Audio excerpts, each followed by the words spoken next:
ହେଉଛି ତାର ଶୁଭାରମ୍ଭ ଗତ ବର୍ଷରୁ ଆରମ୍ଭ ହୋଇଯାଇଛି। ତେବେ 2000 ଫେବୃଆରୀ 2 ତାରିଖ 2020 ସଦନ ସ୍ଥାପିତ ହେଲା। ସଦନର ସଭାପତି ଉମାକାନ୍ତ ଦାସ ମହୋଦୟ ଏ ସଦନର ପ୍ରାଣ ପ୍ରତିଷ୍ଠାତା।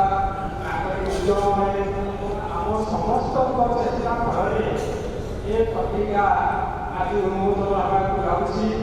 ତେବେ ସଦନ ବା ସାହିତ୍ୟ ସଂଘ ବହୁତ ଅଛି, କିନ୍ତୁ ସମସ୍ତେ ପତ୍ରିକା କରିପାରୁନାହାନ୍ତି।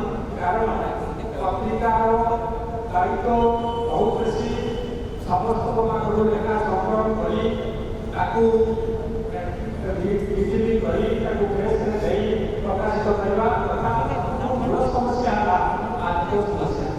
ତେବେ ଯାହା ହଉ ଏଇ ବର୍ଷେ 8 ମାସ 15 ଦିନ ଭିତରେ ଆମେ 2ଟା ପତ୍ରିକା କରିବାକୁ ସମର୍ଥ ହୋଇଛୁ, ଯେଉଁଟା ଆମ ସଦନ ପାଇଁ ଗର୍ବ ଓ ଗୌରବର ବିଷୟ। ତେବେ ମା ବିରଜାଙ୍କ କରୁଣା ବ୍ୟତୀତ ଏହା କେବେ ସମ୍ଭବ ହୋଇନଥିଲା। ଆମମାନଙ୍କର ମିଳିତ ପ୍ରଚେଷ୍ଟାରେ ଏ ସଂଘ ଏମିତି ଆଗକୁ ଯାଉଥାଉ। ଆମେ ମାଙ୍କର କରୁଣା ଲାଭ କରି ଏମିତି ପାହାଚ ତଳେ ପାହାଚ ଚଳି ଯାଉଥିବା। ଉମାକାନ୍ତ ଯେଉଁ ପଦକ୍ଷେପ ନେଇଛନ୍ତି ତାଙ୍କୁ ଧନ୍ୟବାଦ ନ ଦେଇ ମୁଁ ରହିପାରୁନାହିଁ।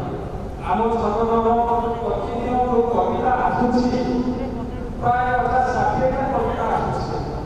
ଯେମିତି କହନ୍ତି କବିତାରେ ପାଟିରୁ ଛଡ଼େଇ ନେବା କଥା କୌଣସି ଗୋଟିଏ ଶିକ୍ଷକ ଦେଲେ ତା ଉପରେ ଲେଖା ପାଟି ସଙ୍ଗେ ସଙ୍ଗେ କଲମ କରିବା କରିଛନ୍ତି ଆମ କବି କବୟିତ୍ରୀମାନେ।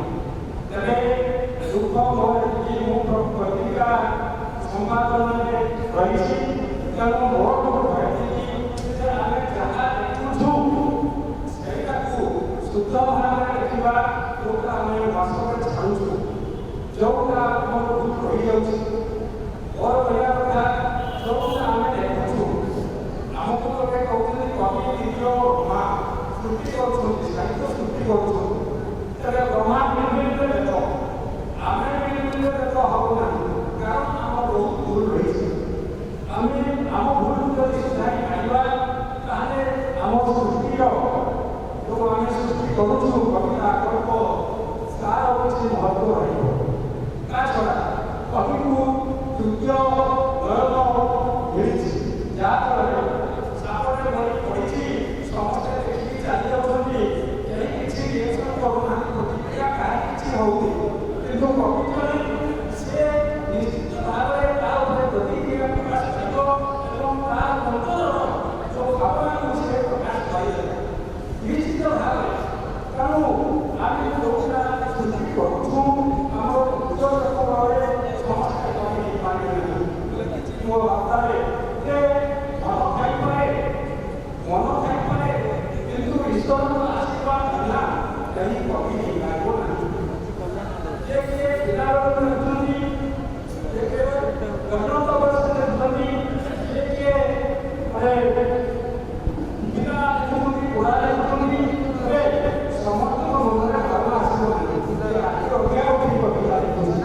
ତେବେ ମୋର କହିବା କଥା ଯେଉଁ କବିତା ଆସୁଛି ସେ କବିତା ଲେଖିଲା ପରେ ଆମେ 2 ଜଣଙ୍କୁ 5 ଜଣଙ୍କୁ ଦେଖେଇବା, ନିଶ୍ଚିତ ଭାବରେ ଆମର ଭୁଲଗୁଡ଼ିକ ଧରା ପଡ଼ିବ।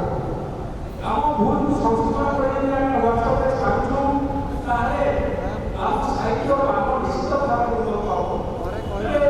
ଆମେ ଯଦି ଯାହା ଛାଡ଼ିଦେବା, ମୁଁ କହିବି କଥା ଗୁରୁତ୍ୱ ତେବେ ଆମେ ଯଦି ଯାହା ଆମ ମନକୁ ଯାହା ହଁ ମୁଁ ଯାହା ଲେଖିଛି ସେଇଟା ଠିକ୍, ସେଇଠି କିଛି ଭୁଲ ନାହିଁ, ଏଇଟା ଆମର।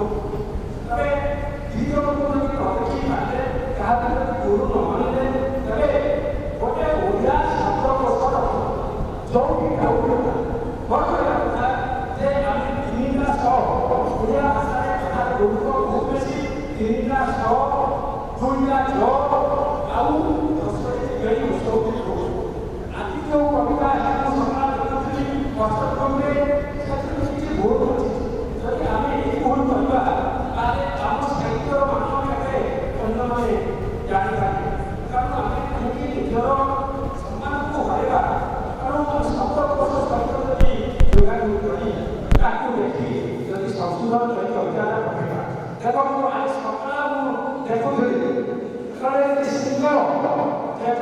ସିଂହରେ ମାଟି ଯାଉଛନ୍ତି ଜଣେ ସିଂହ ଯଥେଷ୍ଟ ଅନୁସାର ରୋଷେଇ ପୁରା ଯଦି ଆମେ ସିଂହରେ ମାଟି କାଟିବା କଥା କହୁଛୁ ସିଂହ ଯଦି ଦେଖିଦେବୁ ତାହେଲେ ଆମ ସାହିତ୍ୟର ମାନ ନେବେ ସମସ୍ତେ ଅନୁମାନ କରିବେ ଅବଶ୍ୟ ତାରେଶ୍ୱର ଗୋପଲା ବୁଧେଶ୍ୱର ଲେଖିଛନ୍ତି ଦନ୍ତେଶ୍ୱର ବା ଦନ୍ତେଶ୍ୱର ମୁଁ ଏତେ ବଡ଼ ପଣ୍ଡିତ ନୁହେଁ ମୁଁ ଯାହା ଦେଖିଲି ଯେଉଁ ଭୁବନ ଆସିଛି ଟିକେ କାହିଁକି ଜଣେ ଆମେ ସମସ୍ତେ ଜାଣିଛୁ ଗଣତନ୍ତ୍ର ବୁଧେଶ୍ୱର କିନ୍ତୁ ଯଦି ଆମେ ଦନ୍ତେଶ୍ୱର ଧରିବା